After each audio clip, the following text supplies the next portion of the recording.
د ښاري نظم او ترافیکي اصولو د ټینګښت په موخه کمپاین ترسره سو. یاد کمپاین د ترافیکو مدیریت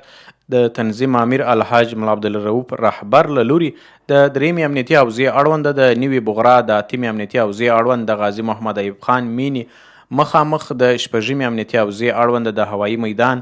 او د 9 امنیتي حوزې اړوند د PRT سیمه کې د کنټرول چک پاینټونه غوړول سوي وه، چې پر مهال یې د وسایطو لیزري بطۍ خلاصې سوي. د کم عمره ځوانانو موټر چلول او د هغه موټر سایکل چلوونکو چې د ترافیکي اصولو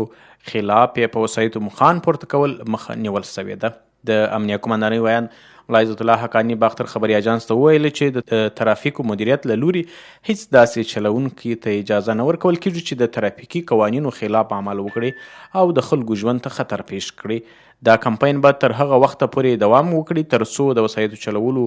قانون په بشپړ ډول تطبیق سي.